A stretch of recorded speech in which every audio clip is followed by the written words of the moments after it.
This is Carl at National RV Detroit, and I'm going to walk you through your Jayco Redhawk Model 24B. I'm here on the door side of the RV, walking towards the rear. Okay, so with the first compartment you come to, you've got your low point drains here. Hopefully you can see that. Okay, let me see if I get some light here for you. These are the low points of the plumbing. So use that for when you're winterizing and de-winterizing, okay. This is a quick connect LP fitting here. So if you want to hook up a grill or any low pressure propane appliance, you can hook it up right there, okay. This is the outside of your water heater here. All the switches to operate it are inside. I just want to show you that you drain it right here. And this is the pressure release valve. Never drain it or release the pressure when it's hot. The water's hot. You don't want to scald yourself. So always make sure it's cool before you do that. Like I said, the switches to operate are inside. This is your propane fill right here. Let me back up so we can see where we're at here. This is your propane fill station here. The person who operates the propane pump will handle it basically. But you have a gauge here, as you can see, and that's where his filler hooks up to right there. You got a bleeder valve right there. So, okay. You also have outside speakers here, a power awning with LED strip. Now this up here, this vent is for the range hood. So before, if you're going to use the range hood fan, you can see right here there's two little levers, or not levers, but two little catches that you'll push up on. It'll spring the baffle in there free so it can flap freely.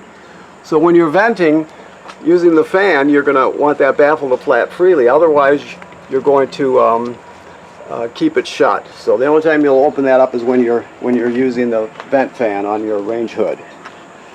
Okay, your steps come out, of course, automatically. You can also turn them on and off so they'll stay in or out. Here's your up here. Just let me show you. I'm not going to go in the trailer yet, but right here. Let me see if I can see it there. There it is, right there. This is to turn your power step on and off. Exterior lights here, interior lights there. Okay. Also, there are more controls down here. I'll show you when I come back around, okay? Alright, so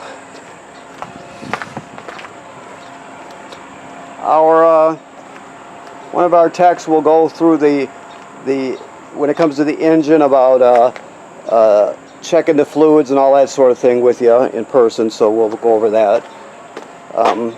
So you know, this is where your generator is behind there. There's controls on the generator itself. If you were to pull that green cover off, you can operate it, but generally people will use the controls inside that coach. So we'll go over that inside. This is your power here. You see your cord comes out of here. It's a 30 amp cord, and this one is long. I'm not saying, usually they're 30 feet long. This might be 30, or it's at least 30 feet long anyway. It looks to me like it might be longer, but I'm just looking at it there. Okay, so here, now this is the water system here. So you can see that you've got a diagram here, and then you have the configurations by 2 numbers, and then the description of what it does. So to use city water, city water is just you hook up your city water, you turn it on, and it pressurizes the whole trailer, right? So that, when you do that, you want the valves at 2 and 6. So it would be like this and like this, right? 2 and 6. So that would be for city water. To fill the tank, you would just have 1 and 6. So you change this one, right? To run it normally from the tank, you're just going to go this way. To sanitize and winterize it, you would go to 2-4, and then you can draw antifreeze through it. To just sanitize it is 1-4. So basically what you're going to be using is 2 and 6, and then if you want to fill your tank, you're going to do 1 and 6, and then just 3 and 5 for normal operation. That's typical, okay? But as you read up on it and you use it, you'll find your way doing things, okay? So while we're down here, these are your dump valves right here for your, let me see if I can get a good picture of it here. Okay, so right here. So you've got your black valve here. Black valve is for the black tank, which is sinking, or which is toilet and water and waste. The gray, let me just shut them here. The gray is sink and shower water, okay? So you're going to hook your hose onto here. Obviously the other end goes in the dump station. You'll dump the black tank first because it's dirtier water than the gray, so you'll flush it out. Then you'll flush it, you'll open the gray and flush out the black from the hose and everything, so it's just cleaner dirty water than the black water, of course. But then you can open this back up, your black valve, and you can come up here to your black tank flush right here, and you'll hook your hose at the dump station onto there and turn it on, and it'll spray the inside of your black tank out. That's why you have to have the valve open when you do it, because you don't want too much pressure to build in, so it'll just help to clean out your black tank. And of course this is where you hook your water up to for city water hookup, or to fill your tank, or anything. Your hose just hooks up here. Of course this is just a shower, outside shower slash sprayer. And this is your fill, your fuel fill. Okay. You have a backup camera. Okay. You have a ladder, which is good because you go up on your roof, and the manufacturer suggests at least 3 times a season. So figure in the spring and in the fall and once in the middle of the summer. You'll go up on your roof and check the sealant and seals, make sure everything's good and tight. Any place you see sealant from the factory, on the roof or on the sides of the trailer, you want to keep an eye on, inspect it regularly, so when there's cracking or separation, you'll be able to take care of it immediately. Very important to do that. Your battery's under here. Our cleaner still hasn't cleaned it yet today, so it's a little dirty, but you just flip this latch here and open up, and there's a battery inside for your house battery. Okay, let me get in this position here. So, outside speaker, you probably can't hear that it changed. So your main power, this is house power, so everything that doesn't have to do with the chassis, everything that's about living in here is powered on right here. This is a carbon monoxide and LP gas detector here, so it should always be green like it is right now. If it's not, you want to get it checked. If it goes off, you want to take everybody outside, shut the gas off, and figure out what's going on. Okay, I'll set it off for you so you can hear the self-test. We'll go through 2 self-tests. Here's another one. And that's telling you that it's a low battery when it beeps real slow like that, okay? And then back to green. Your awning here, it's just basically very simple, in and out. The awning goes out 8 feet, and you'll be able to see the awning tube when you get all the way out, so you know you've got it all the way out. Never leave the awning out unattended, because the weather can change quickly and you can damage it in just an instant by the wind. So keep in mind, you always want your awning in when you're not at the campsite. Okay. Now to start your generator, you'll be able to work with this when you're picking up the trailer, but you're going to prime it by pushing the bottom. It'll prime, and then you can start it. These are your hours here. Now keep in mind, I don't know, we'll have to talk to one of our guys, but the basically there's a quick turnaround time between taking the motor home and changing out the generator oil. So we'll have to get that straight with our guys here, so they can tell you when you need to change that. Okay. Your slide switch is right here. These are your tank levels here. Your battery's charged. Fresh water is empty, black water is empty, gray water is empty.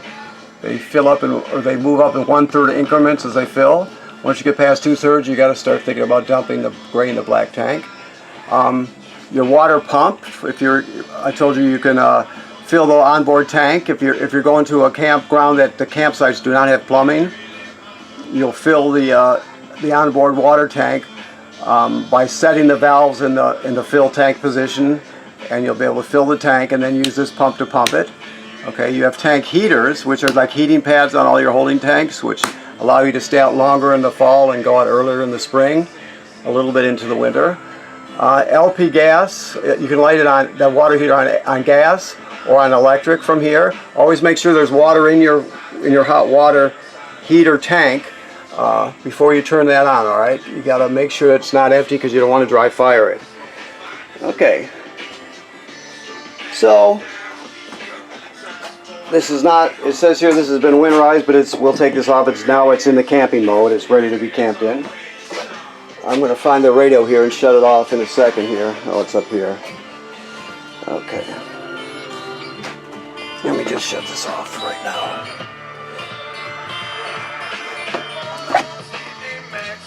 Okay. Okay, sorry about that. So, your range, you spark to light. I assume he's got gas on. If not, I'll just talk you through it. No, it's got gas. So, you can see that this is the sparker. You turn this clockwise like so to spark it. You turn your knobs to light, and it's just lights right up like that.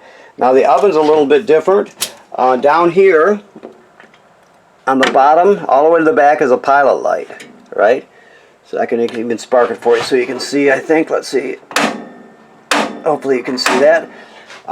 So what you do is you come up here to the oven knob and you go to the flame, which means pilot. And then you depress it and you hold it.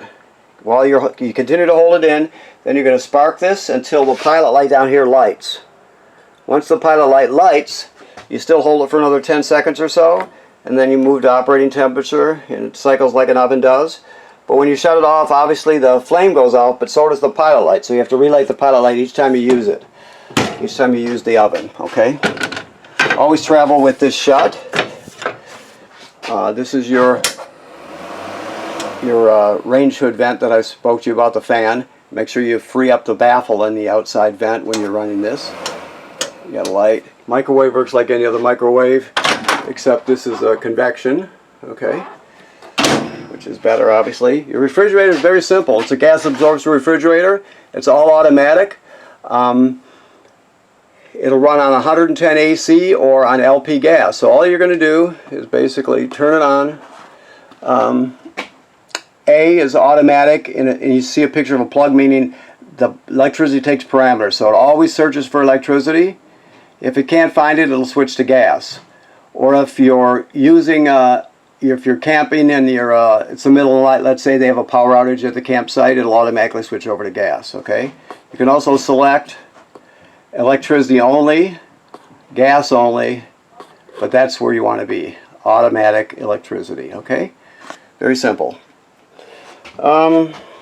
Okay, so back here is your power converter. This device converts 110 AC to 12 volt DC. So keep in mind that that's where your power is converted right there. It's also a battery charger. It'll keep you charged up. Your other slide out switch is right here for the, there's two switches for it. You can use either or. So you have it right there. This is your thermostat. The thermostat is just an analog thermostat. It's very simple. Heat, cool, or fan, or off. Fan is just the air conditioner running without the compressor. So you don't use that all that much. It just circulates air. But this is where it all happens here, okay? Alrighty, so let me walk along this side. Of course you have your television here. You probably recognize that, huh? Now obviously you can stow the table. That's what's been done here, but you can also remove the cushions or the cushion, and you can put the posts in, and you have a dinette table. Okay, this is your antenna here. It just rotates. You can spin it by using that knob there and tune it in. Alright. Okay. Seeing what I missed here, if anything. Just let me go around here and look around. I guess we'll do the bathroom now.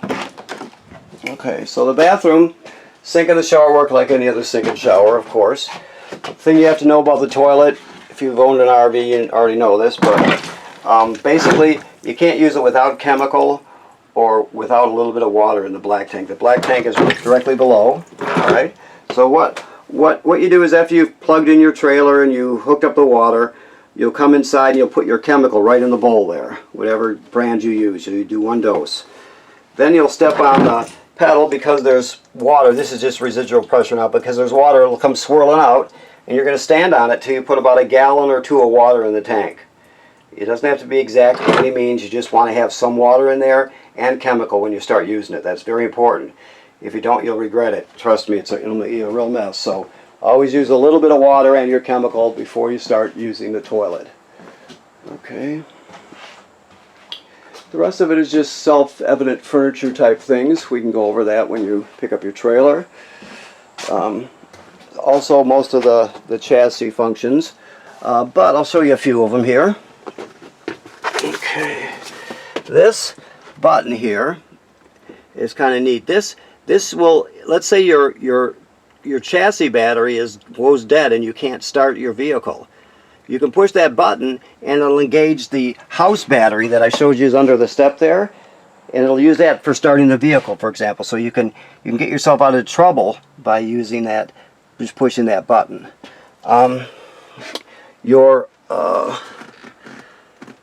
This system has GPS, it has AM, FM, obviously, and Bluetooth and everything you would expect off of something like this.